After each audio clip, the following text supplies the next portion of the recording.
Olá, galera, tudo bom? Quem está falando aqui é a professora Marisa de Ciências e sejam muito bem-vindos a mais uma aula. Hoje nós vamos conhecer um pouco sobre bactérias, protistas e fungos. Como nós já sabemos, os seres vivos estão presentes nos mais diversificados ambientes e podem estabelecer relações variadas entre eles, entre os seres vivos entre si e os seres vivos com o ambiente. Quem são as bactérias? Elas são seres vivos unicelulares, ou seja, são constituídas por apenas uma célula. São também procariontes. A célula procarionte é aquela célula que não tem o núcleo separado. O material genético está disperso pelo citoplasma. Elas apresentam diferentes formas, como por exemplo, as bactérias com formato esférico são chamadas coco. Existem bactérias com forma de bastonete que são chamadas de bacilo. Elas também fazem parte integrante e importante na cadeia alimentar como decompositoras juntamente com os fungos. Algumas bactérias, como as cianobactérias, são responsáveis por parte da produção do oxigênio através do processo da fotossíntese. Outras ainda são utilizadas na produção de alimentos, como queijos e iogurtes, e uma quantidade menor pode causar doença, principalmente a nós, seres humanos. Doenças como o tétano, o botulismo, a leptospirose, a hanseníase, a pneumonia. E os protistas?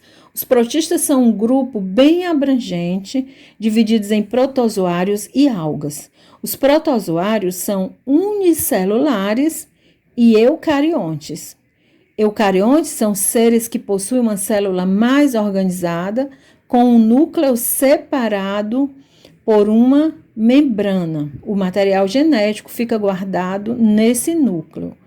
Os protozoários podem habitar a água e o solo, e algumas espécies são parasitas, causando doenças, inclusive em nós, seres humanos. Eles são classificados de acordo com uma estrutura de locomoção. Por exemplo, nós temos os flagelos. Flagelos são estruturas alongadas que realizam movimentos ondulatórios. Temos também outra estrutura de locomoção que são os cílios. São similares aos flagelos, no entanto, são mais curtos e em maior quantidade e estão arranjados em filas. Exemplo de um protozoário que se locomove por cílios, o paramécio. E tem também os pseudópodes, que são prolongamentos do citoplasma da célula. Algumas doenças causadas por protozoários são a doença de Chagas, a malária, a amebíase e a giardíase.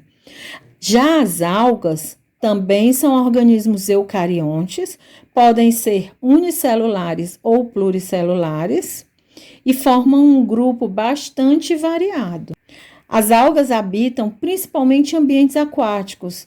Elas são as principais produtoras das cadeias alimentares desses ambientes, ou seja, dos ambientes aquáticos. E durante a fotossíntese liberam gás carbônico. Algumas espécies de algas, como as cianobactérias, são consideradas as principais responsáveis pela manutenção da concentração de gás oxigênio na atmosfera.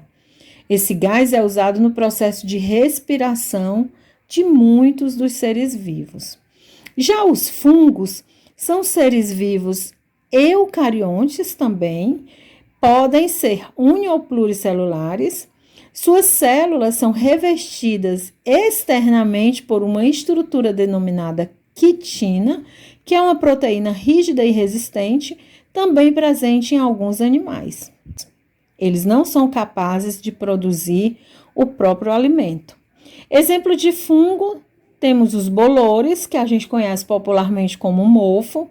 Temos os cogumelos, que são fungos visíveis a olho nu, e muitos deles são venenosos, mas tem alguns que também são comestíveis. Temos ainda a levedura, que é o fermento biológico, é um fungo unicelular e são muito utilizados na alimentação. Por exemplo, a levedura é utilizada na fabricação de pães, de massas, na fabricação de bebidas. Alguns fungos também são utilizados na fabricação de queijos e eles também podem causar doenças, tanto em nós, seres humanos, como em outros animais e também nas plantas.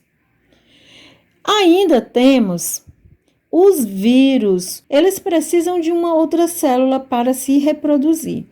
Por causa disso, há uma controvérsia no meio científico. Alguns consideram que eles são seres vivos, porque eles têm capacidade de se reproduzir, e outros consideram que eles não são seres vivos, porque eles não são formados por célula.